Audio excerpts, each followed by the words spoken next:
Assalamualaikum warahmatullahi wabarakatuh. Alhamdulillah wassalatu wassalamu ala rasulillah Muhammad ibn Abdullah wa ala alihi wa sahbihi wa man walah wa ba'd. Faya ibadallah usi nafsi wa iyyakum bitaqwallah faqad fazal muttaqun fala tamutunna illa wa antum muslimun. Faqala ta'ala ya ayyuhalladzina amanu taqullaha haqqa tuqatih wa la tamutunna illa wa antum muslimun.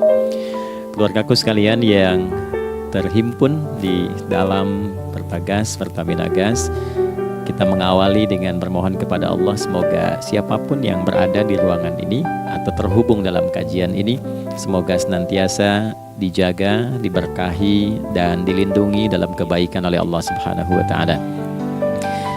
Kita doakan yang bertugas di luar kota. Tadi saya dengar info juga Pak Direktur sedang di Semarang. Semoga giatnya dimudahkan oleh Allah dan semoga diberikan keberkahan. Ada satu bagian yang penting amanat Nabi di hadis Muslim pada satu sifat kepemimpinan, bahwa di antara sifat pemimpin dan yang dipimpin itu harus selalu membangun kekompakan dengan nilai cinta dan doa. Ini yang sering dilupakan. Nabi pernah menyampaikan, dan penyampaian ini, hadis ini didokumentasikan oleh Imam Muslim dalam satu kalimat yang singkat, padat tapi mengikat. Khiyaru a'immatikum man tuhibbunahu wa yuhibbunakum. Pemimpin yang baik itu adalah pemimpin yang kalian mencintainya dan ia pun mencintai kalian. Nah, membangun cinta itu salah satu jembatannya dengan doa.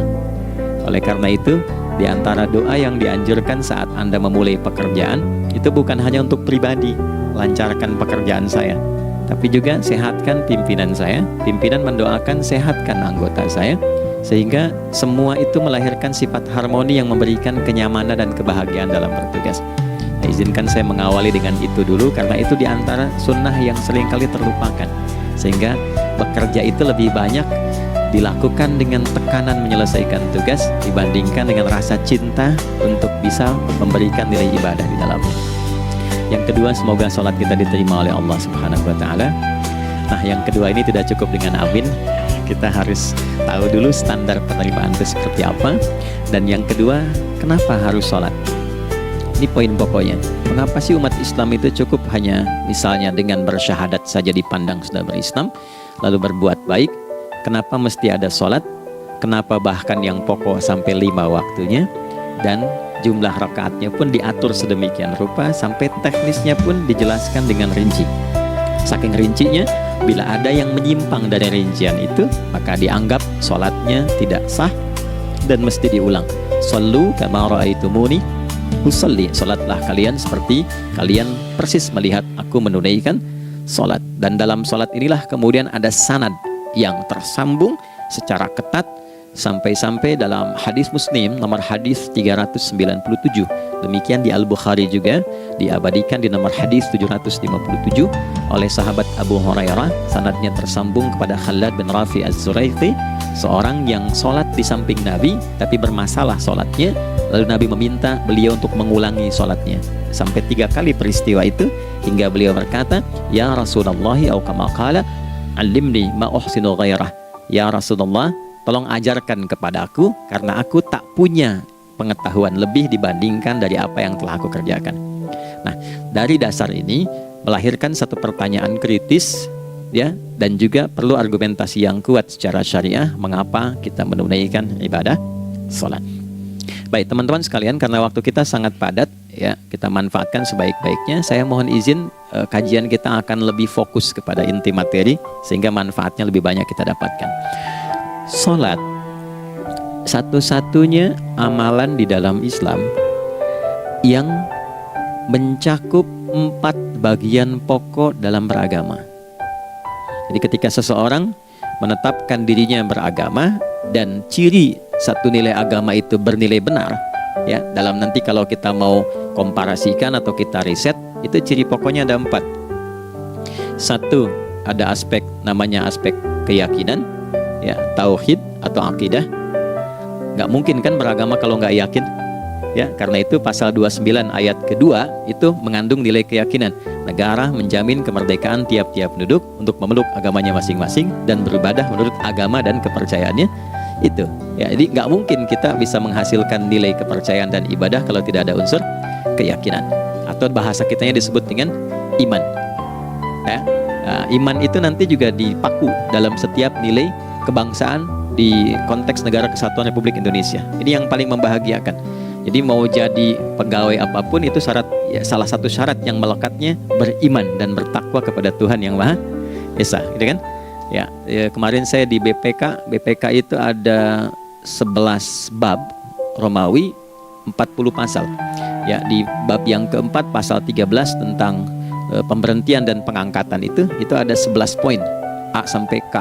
Di poin B yang keduanya syarat menjadi bagian dari anggota BPK itu beriman dan bertakwa kepada Tuhan Yang Maha Esa. Baik, di Undang-Undang Pendidikan Sisdiknas nomor 20 tahun 2003 itu kalau kita baca dari poin menimbang ada 4, di poin B-nya saja sudah ada iman. Ya, Undang-Undang Dasar 1945 mengamanatkan pemerintah mengusahakan satu sistem pendidikan ya nasional yang meningkatkan keimanan dan ketakwaan pada Tuhan Yang Maha Esa serta akhlak mulia, baru mencerdaskan kehidupan bangsa. Ya, secara singkat, satu, agama dianggap benar kalau ada doktrin keimanan, ada akidah, ada tauhidnya. Yang kedua, ada ibadahnya. Ya, sebagai pembuktian kita beriman, buktinya apa? Ya kan? Saya beriman kepada Tuhan, kita tetapkan misalnya Allah. Apa pembuktian keberimanan kita kepada Allah? Ya, kan pembuktiannya itu mesti diwujudkan dalam bentuk sikap. Sikap itulah yang disebut dengan ibadah. Nah, konsepsi ini ada di Quran surah ke-20 Thaha di ayat ke-14. Innani anallahu la ilaha illa ana fa'budini. Ya, sungguh aku tegaskan bahwa akulah Allah, satu-satunya Tuhan yang layak dipertuhankan dan disembah. Ketika Anda mempertuhankan aku, fa'budni, maka buktikan kebertuhananmu kepadaku dengan menyembahku. Karena itu namanya Allah punya dua arti. Satu yang dipertuhankan, kan? Ilahun wahid. Yang kedua yang disembah. Ya, jadi yang dipertuhankan dan disembah. Oke. 3. Yang ketiga harus punya unsur praktikal atau implementatif dalam interaksi kehidupan. Ya, jadi bukan cuma nyembah Tuhan, bimbingan kehidupannya apa? Implementasi dari ibadah itu. Ya, ciri umat beragama itu kan bukan hanya sekedar saya yakin, beriman, saya ibadah. Terus bukti ibadah itu dibawa dalam berinteraksi hariannya seperti apa wujudnya. Ya, makanya ketika dulu orang itu jujur, orang itu bangga dengan kejujurannya bukan sebagai orang jujur, tapi sebagai muslim. Jadi ketika ditanya, kenapa Anda jujur? Karena saya muslim. Ketika ada seorang penggembala di Sahara yang sangat gersang, diuji oleh Umar bin Khattab, ingin diambil kambingnya, kan kisahnya viral kan? Baik ya? Oh, tapi ini bukan punya saya. Bilang aja pada tuan Anda, kalau kambingnya hilang satu dimakan serigala. Lantas di mana Allah? Jawaban itu yang menggetarkan kepada jiwa. Jadi kebenaran yang diungkap dengan sikap kejujuran itu implementasi nilai beragama. Nah, jadi praktek ibadah ada di muamalah. Oke, satu akidah dibuktikan lewat ibadah, ibadah diimplementasikan dalam muamalah. Itulah sebabnya nanti seluruh bagian tubuh kita ketika digunakan untuk bersifat dan bersikap itu ada tuntunan iman di dalamnya. Oke? Misal saya tanya begini ya. Ini mukaddimah ya, kita belum mulai nih. Saya tanya gini, apa fungsi mata? Tuh kan, sudah keliru kan? Nah, kalau hanya melihat, hewan juga melihat. Ya, coba kambing melihat, ya kan? Elang melihat. Lalu apa bedanya fungsi mata kita dengan mata hewan? Ternyata ketika kita meriset ayat-ayat Al-Quran terkait dengan fungsi tubuh kita, itu rata-rata dibuka dengan iman dulu. Quran surah 24, surah Cahaya, ayat 30 untuk laki-laki, 31 untuk perempuan. Qul lil mu'minin, ya Muhammad katakan, viralkan pada pria-pria yang menyatakan dirinya telah beriman. Yaghuddu min absarihim, gunakan pandangannya itu yang dibimbing oleh imannya untuk melihat yang baik saja menurut standar imannya. Jadi kalau menurut imannya tak baik, gak boleh dilihat. Karena itu ketika Anda sudah mengatakan asyhadu an la ilaha illallah, asyhadu anna Muhammadar Rasulullah, kalimat itu dari lisan turun ke hati, itu jadi cahaya ke bagian tubuh kita. Makanya ketika Anda melihat, itu ada cara pandang tertentu yang dibimbing iman. Standarnya beda dengan tanpa iman. Kalau nggak ada iman, semua mungkin terlihat. Tapi ketika ada iman, hati kecil Anda akan bicara, ini nggak baik. Palingkan. Nah, memalingkan dari yang tak baik menurut iman, itu namanya ghaddul basar. Oke, perempuan juga begitu, setara. Wa kullil mu'minati yaghdudna min absarihinna. Dan katakan pada setiap perempuan yang menyatakan dia beriman, maka gunakan pandangan itu dengan bimbingan imannya. Ketika tak baik menurut imannya, palingkan. Ya, Anda lihat kajian di YouTube, terus ada iklan kan, terus menurut standar iman nggak bagus, itu otomatis akan nggak suka itu. Ya, pasti palingkan. Ya. Nah, kalau naik pesawat ya, tugas keluar tuh, bagas tugas keluar. Kalau pramugari lagi demo tuh yang dilihat pramugarinya apa demonya. Nah, iman itu akan bekerja di situ tuh. Ya, palingkan tuh. Nah, sama dari mata turun ke, jangan langsung ke hati aja, ke lisan dulu kan, ya, ke mulut kan. Itu mulut tuh ketika digunakan fungsinya, imannya disebut dulu. Ya, Quran surah 49 ayat 11 misalnya, ya ayyuhalladzina amanu, imannya dulu, la yaskhar qawm. Ayat 12-nya la yaghtab ba'dukum ba'dha. Hai orang-orang telah menyatakan beriman. Kalau pakai alladzina disebutkan 1080 kali dalam Al-Qur'an, itu kalimatnya diksinya singkat, padat, mencakup semua tanpa sekat. Oke, jadi kalau laki-laki, perempuan, tua, muda, besar, kecil, beda strata duniawi, itu semua tercakup di dalamnya. Hei semua yang telah menyatakan beriman, gunakan imanmu untuk membimbing lisanmu bertutur. Kalau masih merasa punya iman, jangan gunakan lisan untuk mencela merendahkan orang, untuk bergibah, membuat hoax. Didetilkan oleh Nabi, kalimatnya jelas, man kana yu'minu billahi wal yawmil akhir falyaqul khaira aw liyasmut. Siapapun. Nah, dari alladzina ketika dirinci pakai man. Ya, man itu bentuk tunggal, ya, personal, tapi maknanya general. Jadi kalau Anda, saya, kita baca ayat atau hadis ada man, posisikan Nabi sedang bicara ke kita.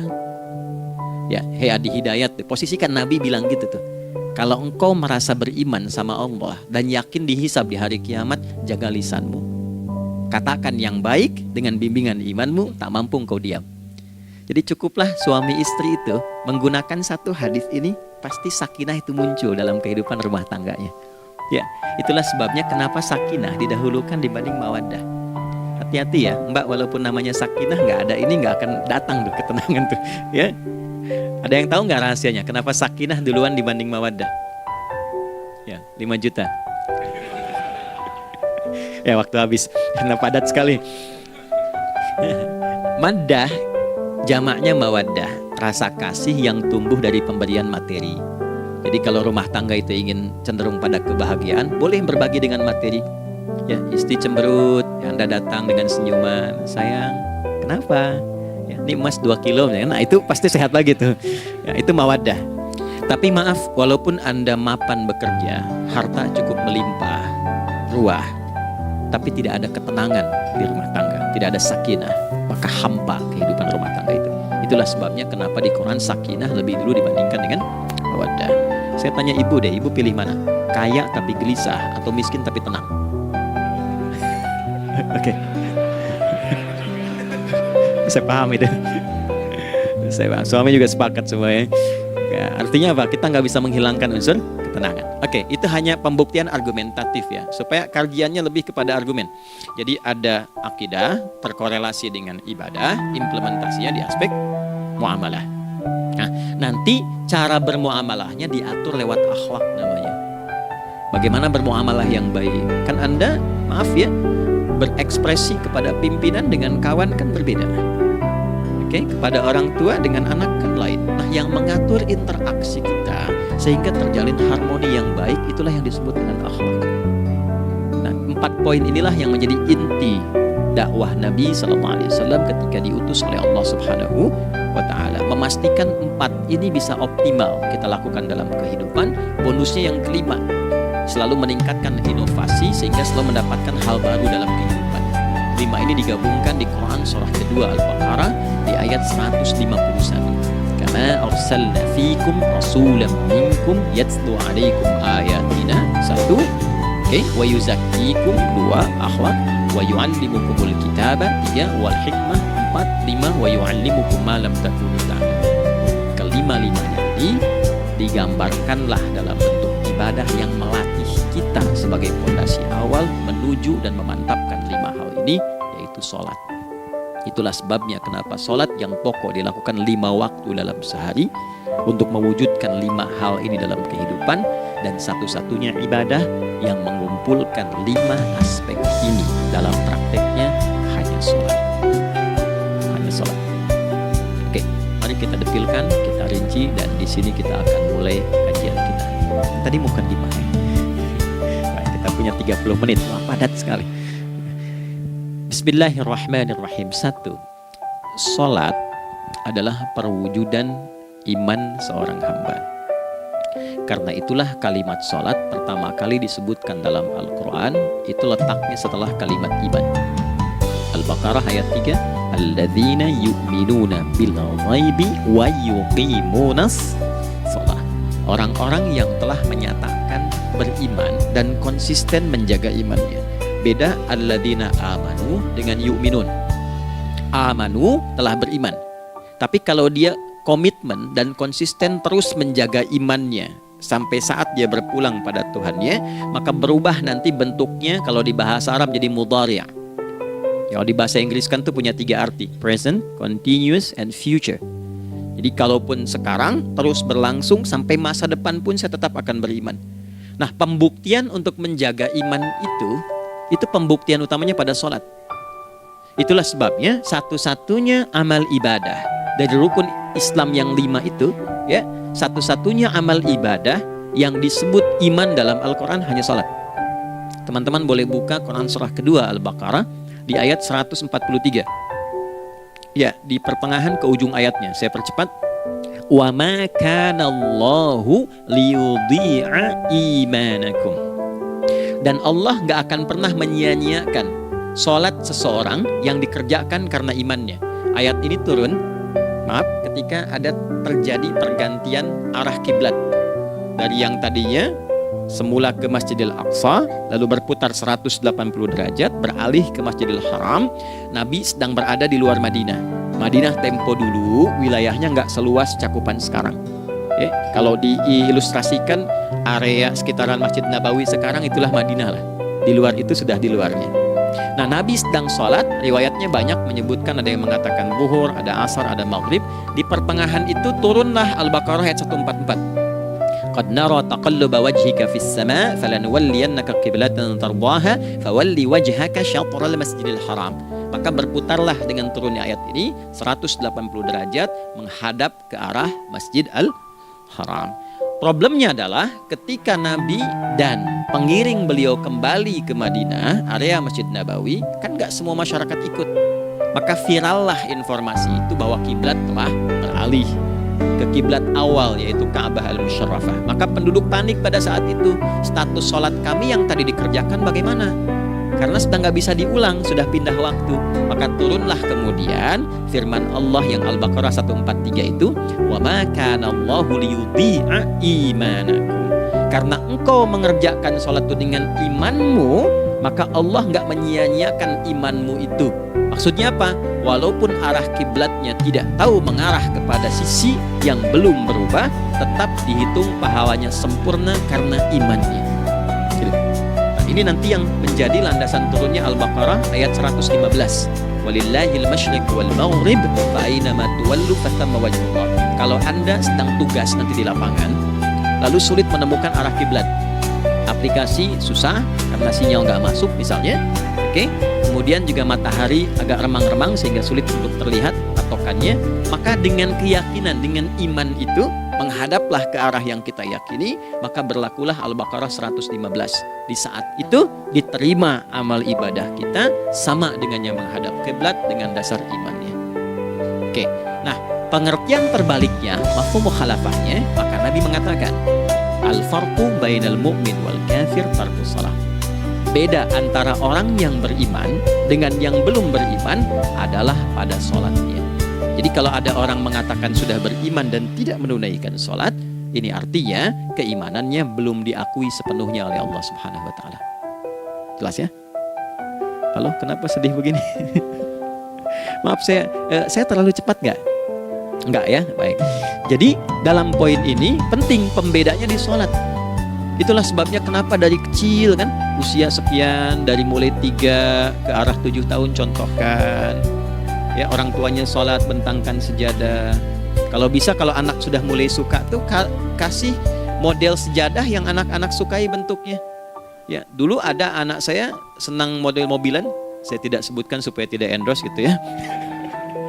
Dikasih sejadah dengan pola itu, dia senang tuh ikutin. Kita nggak minta sholat, dia datang sendiri. Ya, nanti setelah mulai 7 tahun kan baru diajarkan dengan baik, diajak ke masjid kalau yang laki-laki. Demikian seterusnya. Ya, mengapa dari awal dituntun seperti itu? Untuk memberikan sebuah penguat bahwa penjagaan iman dimulai dari sejak dini.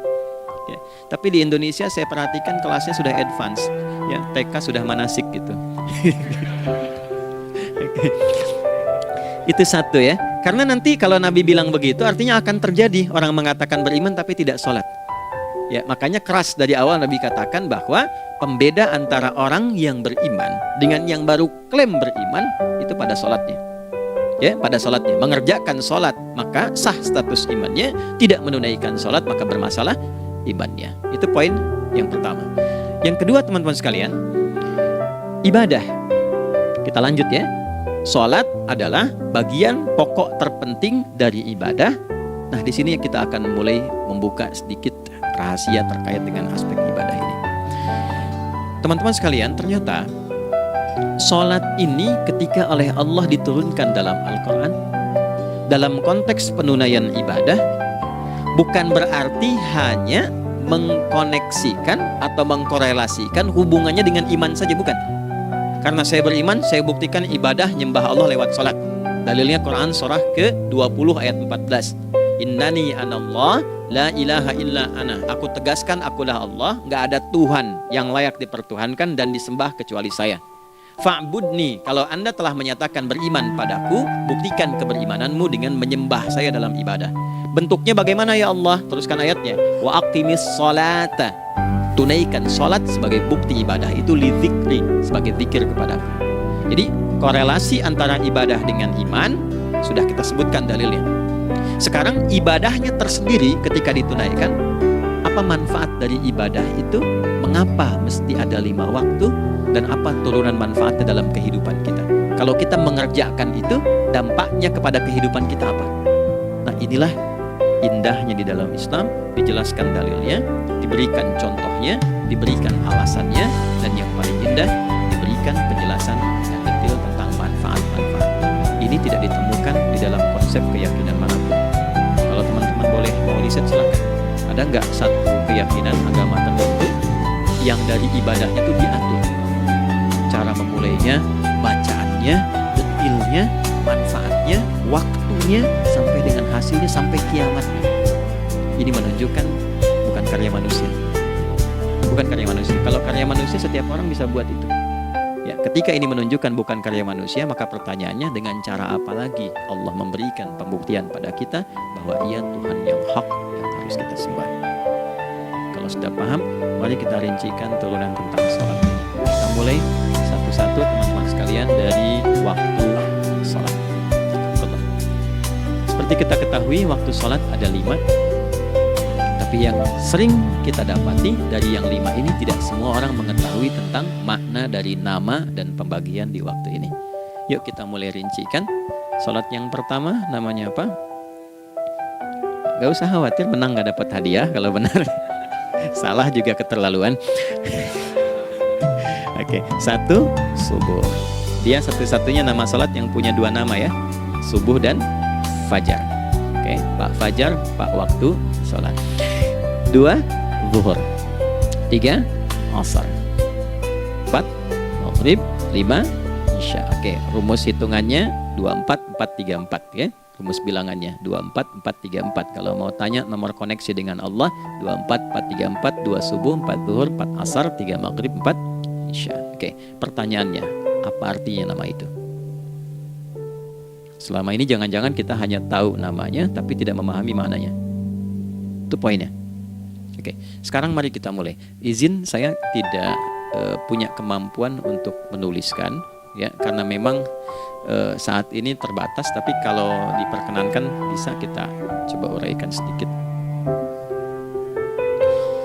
Baik. Ya, bismillah, jazakallah khair. Mohon fokus baik-baik karena waktunya tinggal 21 menit lagi. Izin saya pastikan dulu ya supaya terlihat dengan baik. Ibu kelihatan di sana? Bagus. Saya kira tuh hanya di Sumbawa Barat. Ternyata di Pertagas pun perempuan-perempuannya imannya luar biasa. Maksudnya belum saya tulis sudah kelihatan. Imannya luar biasa. Oke, kita mulai dari yang pertama ya, 5 waktu sholat. Kita mulai dari 1 dulu. Subuh, teman-teman saya turunkan dulu ya. Izinkan saya tulis pakai bahasa Arab dulu supaya gampang. 1, dia punya 2 nama, yang ke Arab ya. Kalau yang gini angka Hindi. Anda yang di admin di komputer pasti tahu. Ada Fajr. Kata subuh ditemukan di Al-Quran surah ke-81 At-Takwir ayat 18. Kalau keliru tolong diingatkan. Was-subhi idza tanaffas, Quran surah 81 ayat 18. Ya. Gak usah di ilmu utak-atik ya. Oh ini kenapa 81 kalau dibalik 18, itu cocok logi. Ya, abaikan aja itu. Ya. Fajar agak banyak di Quran terkait dengan nama sholatnya ada di Quran surah ke-17 di ayat 78. Ini salat liduluki syamsi ila ghasaqil laili wa Qur'anal fajr. Inna Qur'anal fajri kana mashhuda. Yuk kita mulai ke maknanya dulu. Ingat rumusnya ya. Rumusnya ini selalu begini rumusnya. Aqidah selalu punya korelasi dengan ibadah. Ibadah selalu punya korelasi dengan muamalah, interaksi harian kita. Muamalah hiasannya adalah akhlak. Barulah kemudian di sini muncul inovasi dalam kehidupan, hal yang baru. Hidup ya, yang mengacu pada 2 kebahagiaan yaitu dunia dan akhirat.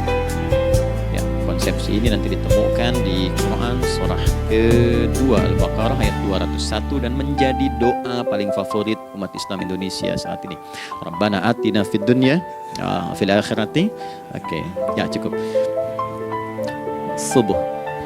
Ini rumus dasarnya. Dari akidah kita beriman, pembuktian imannya lewat ibadah sholat. Apa hubungan sholat dengan aktivitas harian kita? Subuh asalnya terkorelasi dengan kata asbah. Oke? Asbah itu asalnya sesuatu yang sudah siap dengan rencana yang matang. Baik, orang Arab tuh kalau bertanya begini, kaifa asbahta ya akhi? Kaifa asbahti ya ukhti? Bagaimana kabarmu di pagi ini? Itu bukan hanya nanya kabar kesehatan. Beda dengan kaifa haluk, beda. Ya, itu bertanya bagaimana kabarmu hari ini, aktivitasmu bagaimana? Lancar, sudah siap, planning bagus dan sebagainya. Ya, itulah sebabnya ketika Allah bersumpah dengan awal waktu, penandanya adalah planning kegiatan.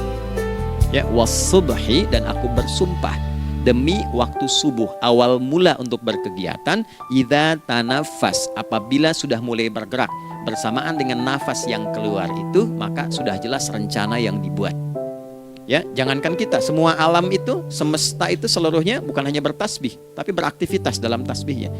Di waktu subuh, matahari sudah mulai bersinar kan? Ya, dan sinarnya mengambil manfaat loh, mengandung nilai manfaat, memecah keheningan malam dan menghilangkan kegelapannya. Gelap mulai hilang, datang kemudian sinar yang memberikan kita bimbingan untuk beraktivitas. Tumbuhan dimulai waktu itu sudah mengeluarkan oksigen, menyerap karbon dioksida. Saya waktu di Utrecht, di Delft di Belanda, ya, saya coba ingin membuktikan. Kan adzan nggak terdengar keluar ya. Jadi sebelum waktu subuh itu saya keluar, kebetulan flatnya waktu itu dekat area hutan yang agak rimbun, enak gitu, udaranya bagus. Itu sebelum subuh terasa karbon dioksida. Walaupun cuma beda hampir 1 menit. Tapi begitu masuk waktu subuh, keluar kesegaran yang luar biasa. Oksigen yang keluar. Ya, Ini kan nggak mungkin, kalau kuasa Allah tuh nggak mungkin terjadi seperti ini kalau bukan kuasa Allah Subhanahu wa Ta'ala. Tapi poinnya adalah yang bicara begini Quran. Nah sekarang yang ingin saya katakan adalah alam semesta dalam konteks seperti matahari, kemudian tumbuhan, binatang, ayam bahkan mulai berkokok, punya planning yang teratur. Masa kita makhluk yang dihisap tuh nggak teratur, nggak punya perencanaan? Maka subuh itu mengajarkan kepada kita, jangan sampai ada orang Islam yang punya keimanan lalu menunaikan sholat. Diajarkanlah oleh Allah, setiap masuk subuh itu harus punya agenda yang jelas, planning yang terukur. Jangan terjadi mengaku muslim, beriman, tapi nggak jelas perencanaan hidupnya. Jam 7 mau di mana? Jam 8 kerjakan apa? Anda dari sini ketemu 7 ke 4 atau setengah 8 ke setengah 5, 8 jam kerja. Oke, berangkat jam berapa? Petakan di jalan macetnya di sebelah mana? Ukur sampai kantor tiba jam berapa? Apa yang mau dikerjakan di kantor? Itulah Islam, itulah subuh. Sehingga tidak ada satupun orang Islam di era Nabi mengajarkan beraktivitas kecuali terukur dan teratur. Bahkan Nabi memulai itu evaluasinya di malam hari. Sehingga turun di antara surah Al-Insyirah itu ada ayat yang tegas mengatakan di ujungnya, فَإِذَا فَرَغْتَ فَانْصَبْ. Evaluasi yang telah berlalu di malam hari. Evaluasinya menyeluruh sampai ke zikirnya. Dicatat nih. Ya, aku hari ini secara spiritual itu, mohon maaf, sholat jamaahnya berapa waktu tuh? Dari 5. Oke, misalnya dari 5 itu cuma 4, berarti koreksi ada yang kurang. 1. Ya. Yang kedua, secara intelektual sudah berapa bacaan yang dibaca saat ini? Ilmu yang ditingkatkan, mensyukuri anugerah akal dan sebagainya. Bekerja sempurna enggak? Turunkan ibadahnya bagaimana? Ketika ada yang kurang, istighfari. Ya, sebagai seorang ayah, ada nggak sesuatu yang salah yang dilakukan belum sempurna? Sebagai seorang ibu, anak dan sebagainya, istighfar. Itulah sebabnya sebelum tidur Nabi ajarkan istighfar. Yang kita tahu 70 kali kan, 100 kali. Yang saya tanya, 1 ke 70 itu istighfar apa saja? Apakah hanya bilangan di lisan? Atau dari lisan diingatkan oleh pikiran, ditembuskan ke hati? Istighfar sebagai seorang ayah yang kurang maksimal melihat anak dengan baik. Anda boleh punya jabatan di kantor, boleh direktur, boleh manajer, boleh macam-macam. Tapi ketika Anda pulang, Anda seorang ayah. Saya di Timur Tengah disebut syekh, di sini dipanggil kiai, dipanggil ustadz. Pulang ke rumah, anak saya nggak kenal itu semua. Anak saya nggak peduli itu semua.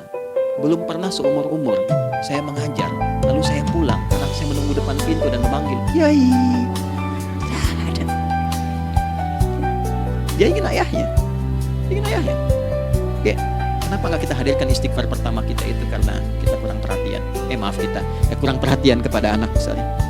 Saya kalau pulang tengah malam dan semua tertidur, saya lihat satu-satu. Perbaiki cara tidurnya, doa, lihat satu-satu, minta ampun sama Allah. Dan ya kadang sebelum mengalirkan air mata kita nggak bisa tidur karena nggak tahu nanti ketemu lagi nggak di akhirat. Ya, itu poin yang paling penting. Jadi istighfar pertama itu untuk diri kita, ketaatan pada Allah, untuk diri kita sebagai anak pada orang tua, sebagai suami punya tanggung jawab istri atau sebaliknya, demikian seterusnya. Nah itu kalau sudah kita bisa lakukan, dievaluasi, direncanakan besoknya. Fa'idha faragta fansab, direncanakan lagi yang berikutnya, besok mau ngapain, tulis malam. Kalau kita biasakan begitu, tidurnya enak. Karena nggak ada beban, damai hidupnya. Dengan teman damai kalau ada perselisihan sebelum tidur. Ya, jadi nggak ada orang mengigau itu masalah-masalah kehidupan dunia yang belum tuntas. Ini dunia saat terjaga bermasalah, saat tidur pun masih bermasalah. Gara-gara kamu nih, kapan istirahatnya? Ya. Nah, ketika kita bangun dari subuh itu, maka rencana yang sudah kita siapkan itu teman-teman sekalian dibawa menghadap Allah supaya minta kemudahan, minta kelancaran, minta pendampingan, minta bimbingan. Itulah sebabnya kita dipanggil sholat di awal waktu, supaya rencana yang sudah kita siapkan itu minta taufiknya, persetujuan dan perlindungan dari Allah. Inilah yang menjadikan rahasia umumnya para sahabat memulai berkegiatan sejak dari masjid. Teman-teman boleh riset deh hadis-hadis tentang sholatnya sahabat dan kaitannya dengan syuruk dan pekerjaan. Rata-rata memulai dari masjid.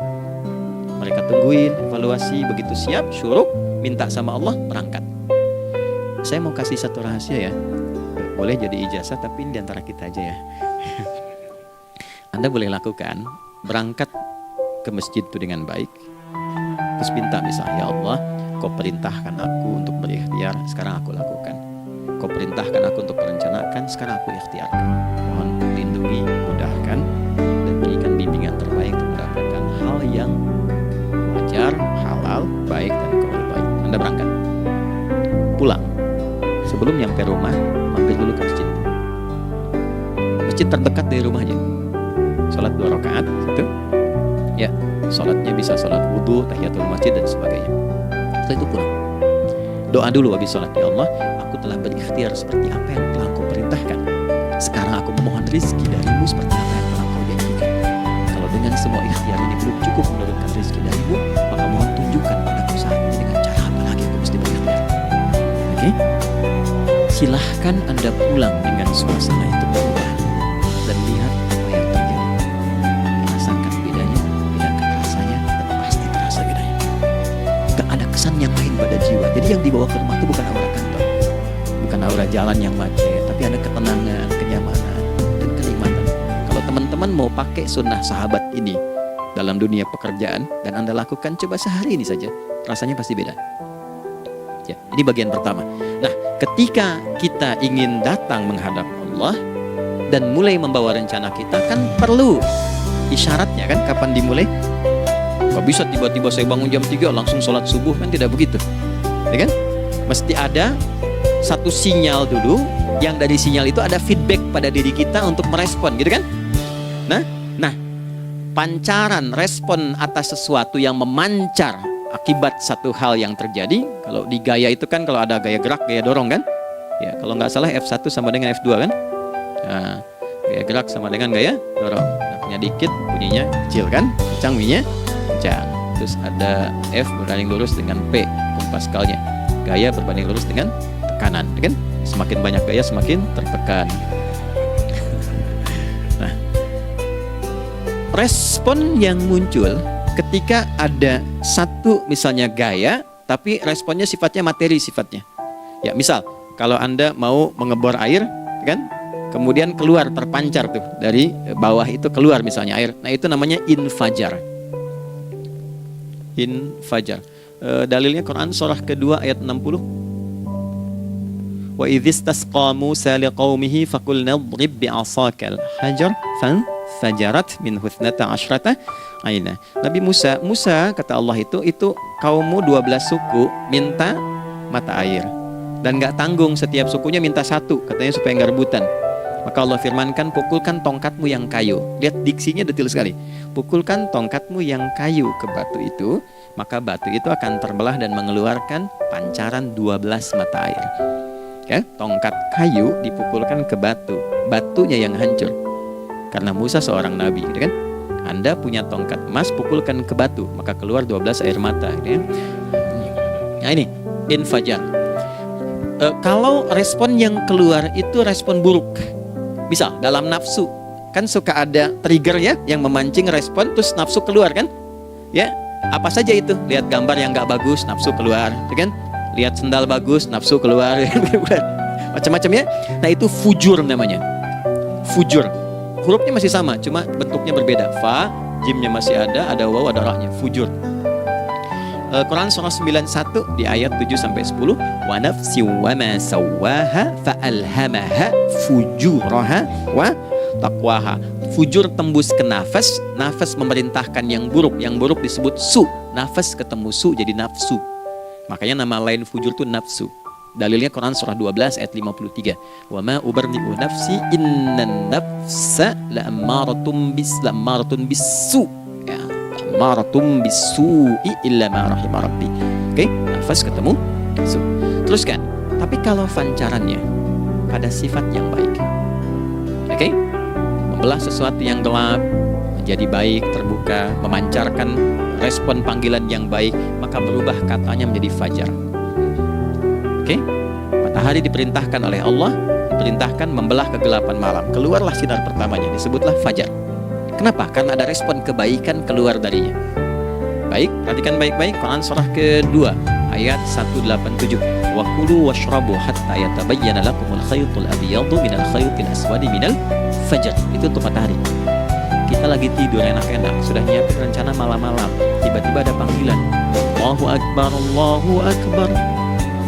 Itulah tandanya hati kita mengkonfirmasi iman kita dalam diri kita.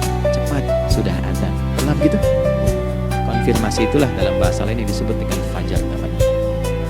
Jadi waktunya matahari membelah disebut dengan fajar, konfirmasinya pun disebut dengan apa? Fajar.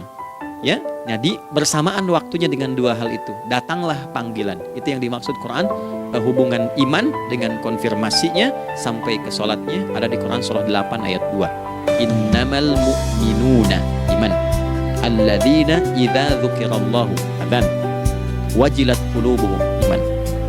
Jadi begitu ciri iman itu ada dalam jiwa, dipanggil lewat adzan, kan? Allahu Akbar, langsung merespon, ya Allah sudah adzan. Walaupun setelah adzan ada lagi getaran, baru adzan belum qomat gitu kan. Nah, misal ya.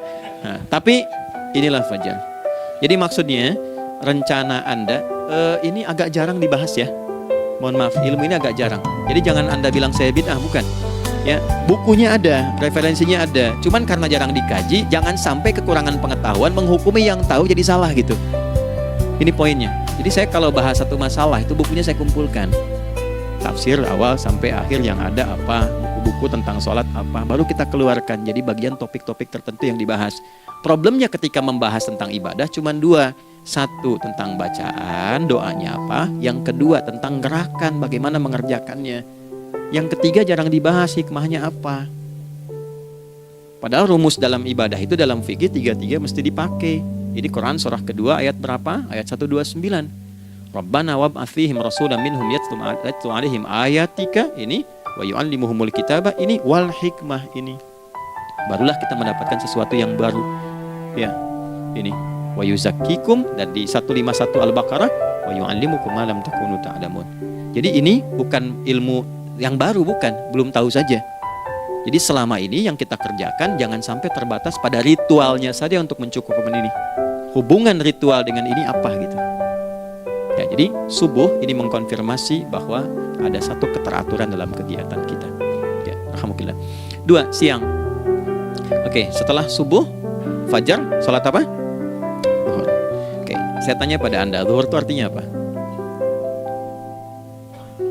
Sudah, cukup katakan Allahu a'lam. Waktunya terbatas ya. Nah, sahabat ditanya nggak tahu Allahu a'lam. Anda sahabat bukan, tabi'in bukan. Zuhur. Waktu tinggal 4 menit lagi. Oke teman-teman, kalau kita jeli, ini kan sholat dikerjakan di siang hari kan. Siang itu bahasa Arabnya nahar. Naharun itu siang. Tapi kenapa sholatnya zuhur? Kok nggak sholat nahar gitu? Ya, lohor ya, ini paksain tuh. Zuhur lohor. Ya. Terus sore biar nyambung cepat. Sore bahasa Arabnya kan masa. Masa al-khir, selamat sore. Kenapa kok sholatnya asar?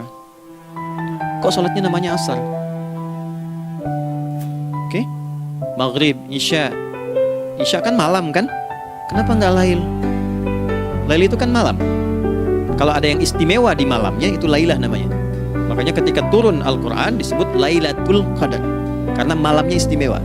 Beda, lail dengan lailah itu beda. Lail itu waktu malam, lailah ada yang istimewa di malam itu.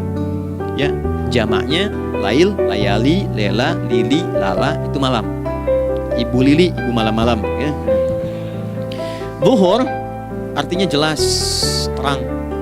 Ada idhar, dibaca dengan jelas, terang, gak boleh dengung. Man amana, itu kan?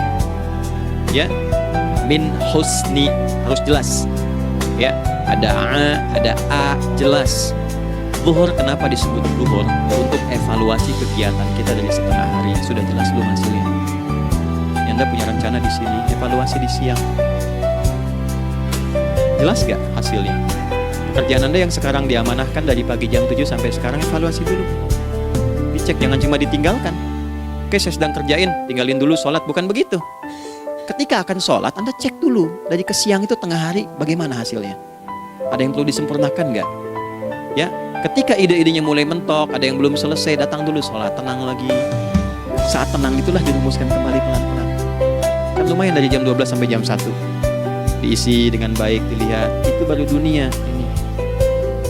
Kan kita ngejar ini juga. Karena nanti ayat 200-nya ada yang cuma ngejar ini. Wa minan nasi may yaqulu rabbana atina fid dunya. Bukan, kalau nggak hafal diam aja. Wa minan nasi may yaqulu rabbana atina fid dunya wa ma lahu fil akhirati min khalaq.